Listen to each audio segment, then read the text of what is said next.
I put together a kind of a quick history of Guardians of the Galaxy capabilities that are in our playset. So, does anybody know much about the Guardians of the Galaxy? So, the original Guardians of the Galaxy team actually started off in 1969 with this lineup, which ran until 1995. And there's really only two characters in this lineup that have any bearing or relevance on the team that we talk about now. The first one of those is this guy who made a big he was a 20th century astronaut who got cryogenically frozen to fly to Alpha Centauri to colonise Centauri 4. What happened to him was that while he was frozen for 1,000 years flying there by conventional means, the human race in the meantime developed faster than light and actually got there before him. So when he arrived, they'd already colonised the planet, which cost him a bit of a loose end. He met up with this other guy, he's called Yondu. He's a native of Centauri. He's kind of supposed to have this sort of natural affinity with animals and nature. And he's also an expert archer who can whistle to the guy where his arrows go. And he teamed up with Lake Victory, and then they recruited the other two team members that were going these adventures. So the interesting thing about the original Guardians of the Galaxy is that this is Cosmic Marvel, and Cosmic Marvel is about weird alternative dimensions and crazy creatures. And so their adventures actually take place 1,000 years into the future, and not in our universe, but in a different alternative Earth timeline, which is kind of like the actually War of the Worlds timeline, where Martians invaded bacteria and then come again in 2000. So not only are they taking place way in the future, it's not even our universe, it's a regular Marvel universe. So back in our universe, in 2008, they decided that they were going to reboot the Guardians of the Galaxy. And they essentially came up with an entirely new lineup for the team, but this time set in the main Marvel universe and in the regular timeline. And this time, centred around this character called Peter Quill, otherwise known as Star-Lord. So he is actually a half-human son of an alien prince who visited Earth. And so kind of growing up, not really knowing his background, he strives to become an astronaut and goes into space. And when he gets into space, this mysterious entity bestows upon him the rank of Star-Lord, which is kind of like a galactic space cop. He's going around fighting for justice. And then there's a hugely important storyline in the Marvel Comics universe called Annihilation, which is when the universe is almost destroyed. And after the events of that, he elects to set up a new super team that is going to be pretty much their sole job is to go against the universe being destroyed by any sort of cataclysmic cosmic events. And so that's what this is what the second iteration of the Galaxy found deal with. It's all very, very big, very weird, cosmic, rifts in space, techniques. But this is where the first time that the characters who will become to be known as the Guardians of the Galaxy, main team that they're dealing with there, are first assembled. So the leader is Star-Lord. Then there's Gamora. She is the last of her race and is the adopted daughter of a character called Thanos, who's one of the real big baddies in Marvel. he adopted her, trained her as an assassin. She's known as the deadliest woman in the galaxy. And in the comic book continuity, so this is after Annihilation, it's actually after Thanos has been killed. And so she kind of started off as a baddie character through her relationships with some of the good human characters. She's sort of coming round to the side of good, so she sort of joins the team to make up for her past transgressions. And third member is Drax the Destroyer. He used to be a human called Astrovik, and he just has the bad fortune to bump into this Thanos guy on Thanos' first visit to Earth, and Thanos killed him and his entire faction. But this being cosmic Marvel, he was then resurrected by this being, brought his spirit back and put him in this new special enhanced super strong body, kind of wiped his mind and getting this singular purpose of hunting down, destroying Thanos. And so at this point in the comics timeline, he manages to achieve that goal during the earlier storylines, and so now he's just sort of left without any real purpose, because he exists solely to kill this one guy and kill him. So you join the Guardians of the Galaxy and go protect the Galaxy against cosmic destruction. The fourth character is quite a big favourite. This is Rocket Raccoon. He's a talking raccoon, loves heavy weapons and big guns, and has one of the most spectacularly bizarre backstories that I've ever come across. He comes from an abandoned lunatic asylum planet where they got their funding cut, and so everyone pulled out and just left the robots who'd been decided to look after the patients to look after the patients. But they got fed up of doing that, and so they elevated the intelligence of all the animals that had been left as companions for the lunatics.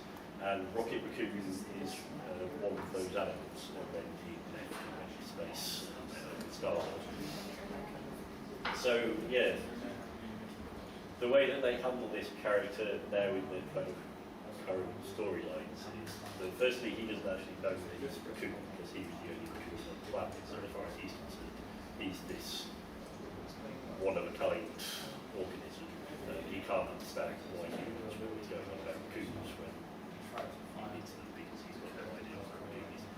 and also his backstory is just so bizarre that he doesn't really like to talk about it. he makes people mentioning where he came from. And last but not least is Groot, who you will have just heard in the trailer there. He's a tree. He's also the king of his people. The monarch of Planet X.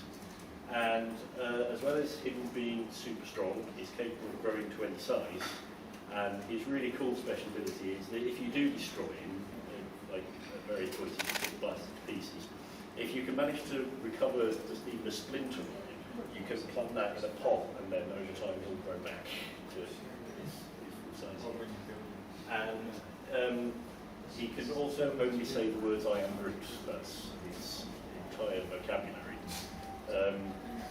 But that's just what he sounds like to us. He's actually saying lots of different things, and if you know how to speak his language, you can actually understand him saying different things. Just as eyes, it sounds like he's just saying "I am Groot." And yeah, so that's kind of like the core of the team that they've got together. And then on one of their early adventures dealing with rifts in space and time, they happen upon this rock floating in space that's just gone through one of these rifts. And they're sort of encased in a block of frozen time. They meet this Major Victory guy from the other dimension of 1,000 years into the future. And he falls out and sort of goes, "Oh, hi, I'm Major Victory, the Guardians of the Galaxy." And they go, "Guardians of the Galaxy, that's a cool name. Is anyone using that? Is that trademarked?" And so they just adopt the name of original team because they just think he's a really cool name, and that's basically the only link between the original series that ran for 25 years and the new one, is that they meet one of the guys and just think it's a cool name and just adopt the name. There are more members of the team at this stage.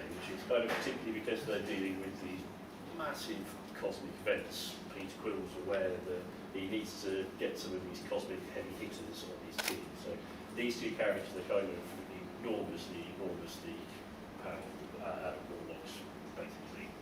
Gods, like a level of power. But I'm not going to go into that too much detail because they kind of fall by the wayside. They're not part of the core teams that moves forward. Also from the original comics, especially important for our place there, is their base of operations, which is there's these giant robots that are almost planet-sized robots called Celestials. And at some point, this one got killed and decapitated, and his head was just left floating in a bit of space called the Rim, which is right near the edge of the universe, where it's connected to everywhere. But people moved in and colonised his head and turned it into a space station. And so this is where they make their home, is their base of operations. And they can also use what's called the continuum cortex of this robot to teleport anywhere in the universe. So it's a really convenient way to get to emergency locations quickly. And we loved this setting so much. It's so pretty iconic that we were very keen to bring it with us into the... And on Knowhere, you meet Cosmo, who is the chief of security of Knowhere.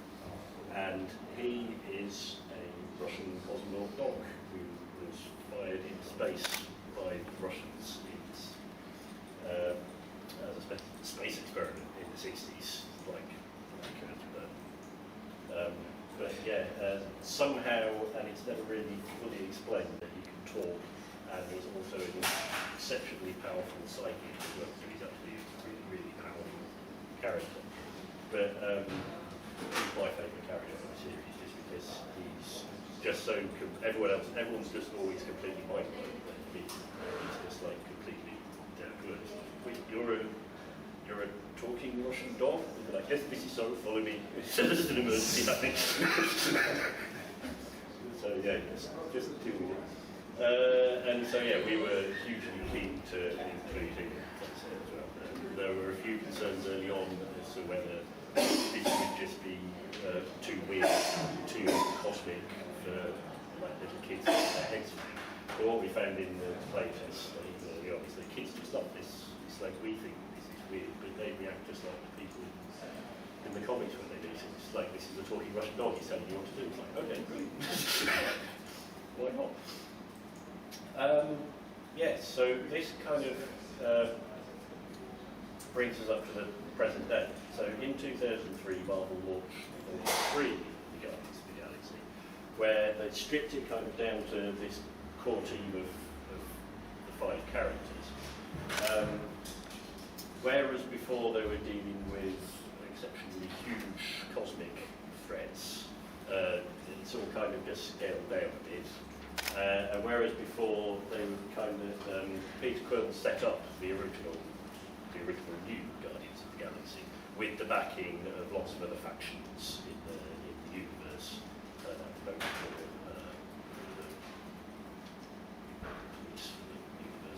Whereas in this, they're very much on their own, so they're kind of increasing the idea of them being undergunned, underfunded, and against everybody. So what happens at the beginning of this storyline is that all the rest of the Empires of the Galaxy decide that Earth's now off limits and everyone's just going to leave it alone.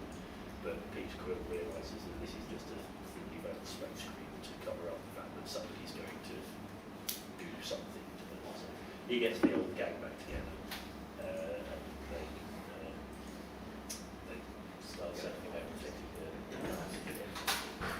So obviously Marvel have launched this with the coming movie in mind. With the film that's coming later in the year, you've got exactly the same line. They've kind of combined the two into the same team. Obviously, for the Marvel Cinematic Universe,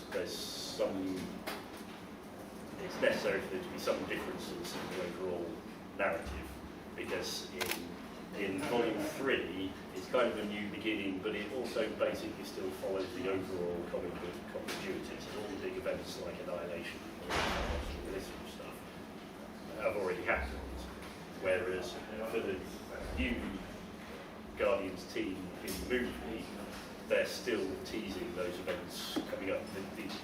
It's an enormous Marvel storyline that they're going to want to integrate into the movies at some point, but none of that's happened yet. So it can't be Peter Quill forming the team in the aftermath of that. So they've gone down an even more sort of outlaw, dirty dozen kind of route for the formation of the team, where they're already all wanted criminals and on the run. So it's kind of thrown together, forced to work together. Another thing that's just in the movies that is that they have actually brought back the character of Yondu from the very first iteration of Guardians of the Galaxy, but they've just completely and totally rewritten him. So he's no longer this kind of in tune with nature, native savant idea. He's this sort of tough, embittered space pirate, and in the movie he is Star-Lord's mentor. So we took that sort of idea from the film to bring that version of Yondu into our playset to use as well in our storyline, which should get the characters. And then, of course, you've got to have a bad guy. So this is the bad guy from the upcoming movie, Ronan the Accuser. He's quite interesting because in the comic books he's not actually thoroughly evil. He's the second in command of the Kree Empire, and as that position, he's like the chief justicar. He goes around doing the justice of the Kree Empire, which, you know, it's not actually evil, it's just justice.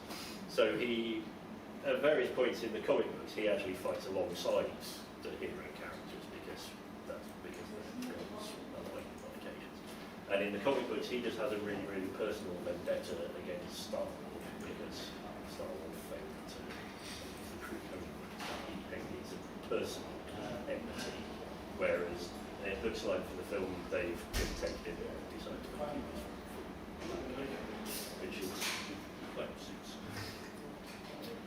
And yeah, that brings us back around to our playset. So we've got the 5 main members of the team that have emerged as our 5-player characters. Because we did want to stay fairly true to the movies, we wanted to make it so the game was a good companion to the new movie that's coming out. We've got Yondu as one of the mission givers in his movie incarnation. But then because we also want to hark back to the comics, we've got Cosmo as our main mission giver because he's so completely awesome. And then again, just to keep it like with the movie, we've got the kind of movie version of Ronan as our main antagonist. And then we've really hard to have Knowhere as our key setting for the majority of the playset, just because it's so iconic. It's just such a cool place. Like our whole playset fits into the big place.